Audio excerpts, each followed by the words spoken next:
عليكم ورحمه الله وبركاته. ازيكم يا حبايبي، عاملين ايه؟ وحشتوني جدا جدا. والنهارده هنقول ان انتوا ابطال، لان احنا هنبدا مع بعض يونت 6 و let's get started. من الليسنز اللي مقربه لقلبي جدا، لان هي فيها عالم جديد حقيقي في جريد 4 في العموم. في المنهج الجديد من اكتر الحاجات اللي عدلوها وخلوها لسن محترم كده، وانت بتذاكره تحس ان في حاجه كده انت بتاخدها قيمه يعني.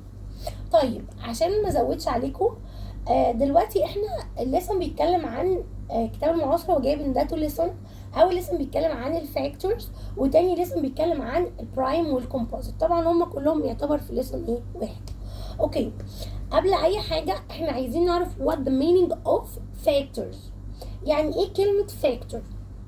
بصوا، في العموم اي اوبريشن في فرق ما بين الاوبريشن بتاعه الاديشن والسبتراكشن والمالتيبليكيشن والديفيجن.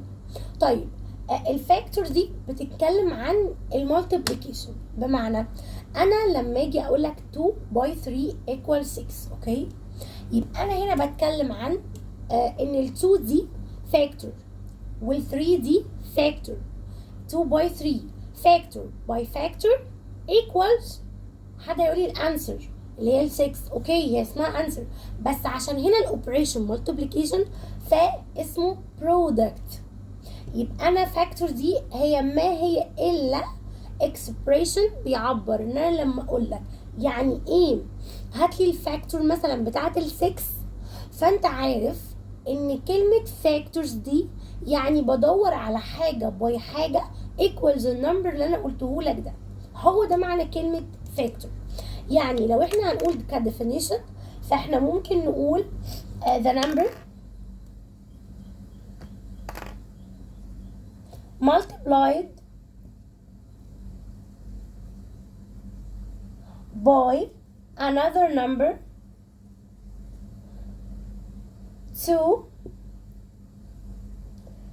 get the product. لو هنقولها باي ماث او باي ماثماتكس، يعني ان احنا هنقدر نقول ان 2 باي 3 equals 6، اوكي، وان 2 ده فاكتور، يعني ده باختصار عشان بس تكون عارفه، وال 3 ده فاكتور، اوكي. يبقى انت فهمت يعني ايه كلمه فاكتور، ان هي حاجه باي حاجه او نمبر باي نمبر equals البرودكت، هو ده اللي اسمه فاكتور. هناخد بالتفصيل كل الكلام ده، بس انا عايزه تعرف يعني ايه فاكتور من الاول، اوكي. طيب قبل بقى ما اخش على البرايم والكومبوزيت، احنا هنا محتاجين نعرف ونفتكر مع بعضينا الايفن نمبرز والاود نمبرز، اوكي. طيب هتقولي ميس انا عارفهم، لا انت بتتلخبط فيهم، ده حقيقي، لان البرايم والكومبوزيت مهمين جدا وبيعتمدوا على الايفن والاود. ايه هي الايفن نمبرز والاود نمبرز؟ احنا كنا بنقول ان الايفن هي ستارت، ركزوا في كلمه ستارت عشان محدش يجي يقول لي انت كاتبه الزيرو معايا، هفهمك ازاي. انا قلت start with، يعني بتبدا ب 0 and 2 4 6 and 8. كلامي واضح؟ هل الزيرو even؟ no، اوكي. طيب بس انت ليه حاطه هنا؟ عشان انا بقول لك start with، يعني النمبرز اللي بتبدا ب 0 2 4 6 and 8 النمبرز دي هتكون even. طيب انا دلوقتي قولي example كده، هقول لك مثلا 40، ها start with 0، خلي بالك احنا بنقول start with دي في الونس. طيب مثلا 34، ها start with 4.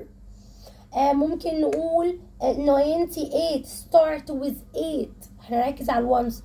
ممكن نقول 256 start with 6. يبقى كل النمبرز دي even، فركز عشان ما تلخبطش ما بين الايفن والاود والبرايم اللي انا لسه هقوله. طب والاود نمبر؟ الاود نمبر start with، ونقول بقى بتبدأ بايه؟ الونس بتاعها لازم يكون ايه؟ 1 3 5 7 and 9. اوكي، لازم الوانس بتاعها يكون النمبرز دي. يعني ممكن نقول 43 هي start with 3. ممكن نقول 29 start with 9. اوكي، ممكن نقول 85 start with 5. وهكذا طبعا. طب حد يجي يقول لي يبقى ال1 ده even or odd؟ طبعا odd. طب ال6 even or odd؟ even. طيب في سؤال بقى مهم، هل الزيرو even ولا odd؟ ولا ده ولا ده. اوكي، يبقى الزيرو ولا even ولا odd، الزيرو نفسه ولا even ولا odd. ركزوا المعلومه دي حلوه قوي. اوكي طيب انا كده عرفت الايفن والاود. تعالى بقى ناخد البرايم والكومبوزيت. يجي بقى للبارت المهم جدا، يجي يقول prime number والcomposite number. What the meaning of prime numbers؟ بصوا، prime number has two factor only. تاني، prime number has two factor only. احنا هنا خدنا ستيب مهمة، ان احنا عرفنا يعني ايه كلمة factor.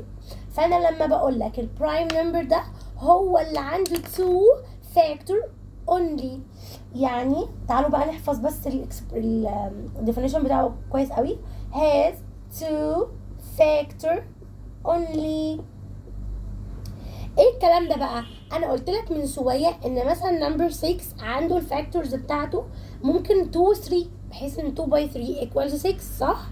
راح في حد رد عليا في ساعتها دلوقتي قال لي طب واشمعنى خدتي 2 باي 3؟ طب ما ممكن ناخد ال 1 باي 6. قلت لك صح طبعا، يبقى عندي 2 باي 3 وعندي 1 باي 6، يبقى انا كده عندي كام فاكتور؟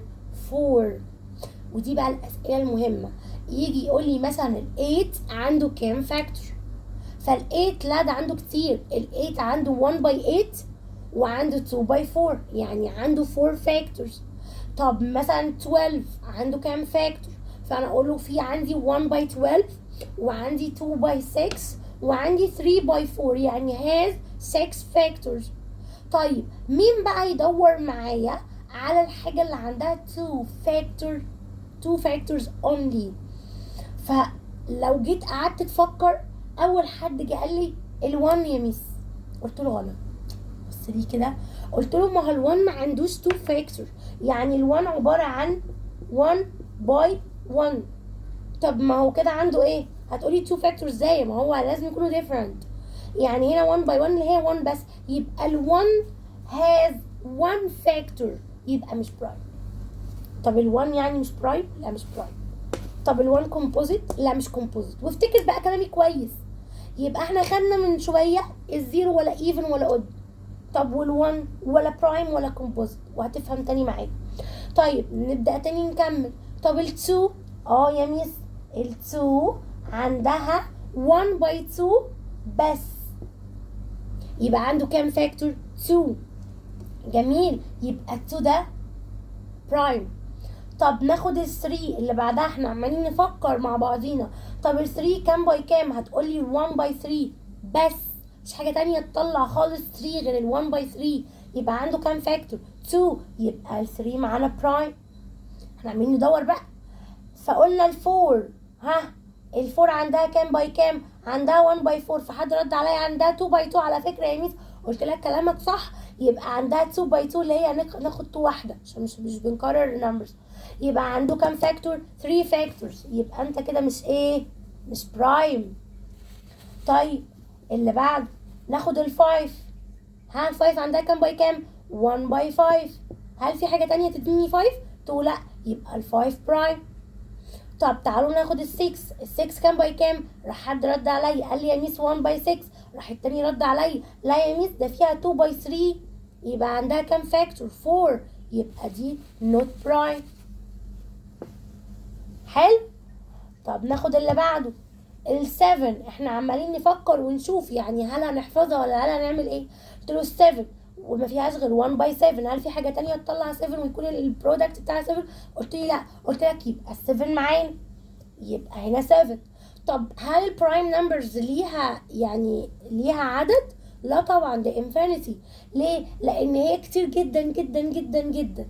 2 3 5 7. هتقولي ال8، اقول لك لا ده ال8 فيها 1 باي 8 و2 باي 4، يبقى لا. طب ال9 لا فيها 1 باي 9 و3 باي 3، يبقى لا. طب ال 10 لا ده فيها 1 باي 10 و 2 باي 5 لا انا عايزه 2 فاكتور اونلي. طب ال 11 يا ميس فيها 1 باي 11 اسمع فكروا معايا ده في كتير قوي. طب after 11 في 13 لان ال 12 لا فيها 2 باي 6 وفيها 3 باي 4. طب ال 13 يس برايم. طب ال 14 لا عشان فيها 2 باي 7.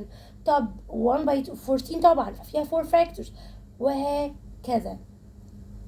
يبقى تاني 2 و 3 و 5 و 7 في ال 11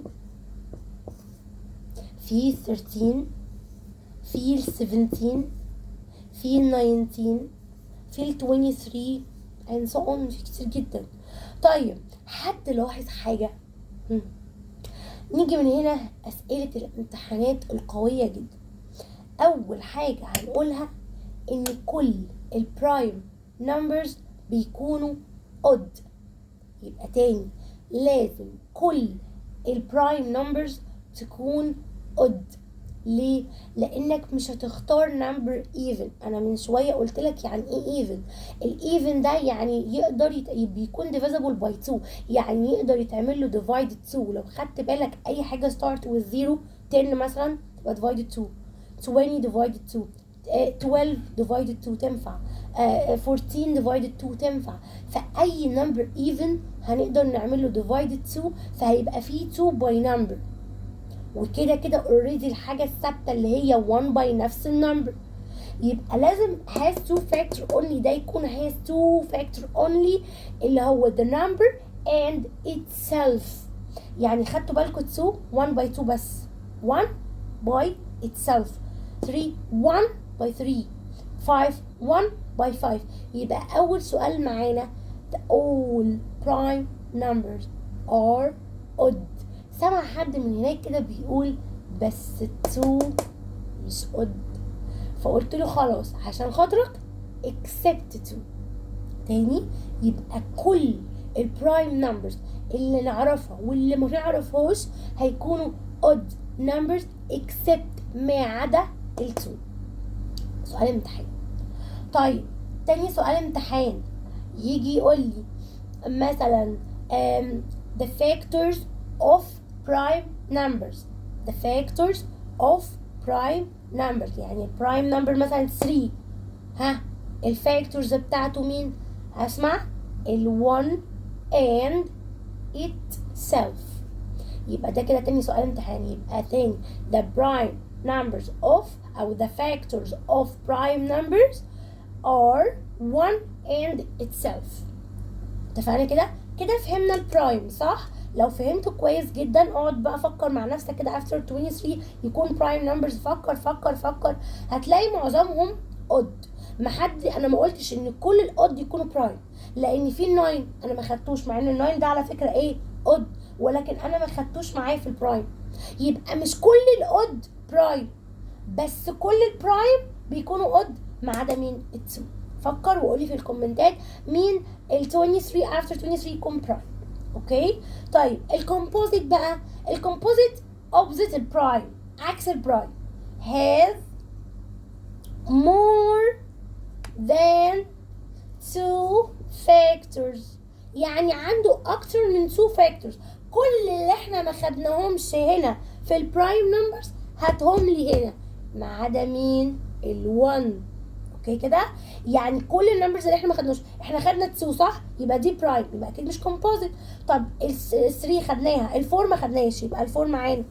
ليه؟ لان هي عندها اكتر من 2 فاكتورز. احنا اتفقنا ان هي عندها 3 فاكتورز اللي هي 1 باي 4 وال2 باي 2 فبنحسبها واحد بس يبقى 3 فاكتورز. طبعا اي حاجه اكتر من 2 فاكتورز هاخدها معايا. احنا ما خدنا ال5 هنا في البرايم يبقى مش في الكومبوزيت. طب ال6 ما خدناهاش هناخدها هنا لان ال6 عندها 1 باي 6 و2 باي 3 4 فاكتورز. طب ال7 هنا لكن ال8 هنا ال8 عندها 1 باي 8 و2 باي 4 فاكتورز. طب ال9 ما خدناهاش هاتها هنا لان ال1 باي 9 و3 باي 3 بس بنقولها واحده بس يبقى هي 3 فاكتورز. طب ال10 ما خدناهاش فوق هاتها هنا لان عندها 1 باي 10 و2 باي 5 عندها 4 فاكتورز.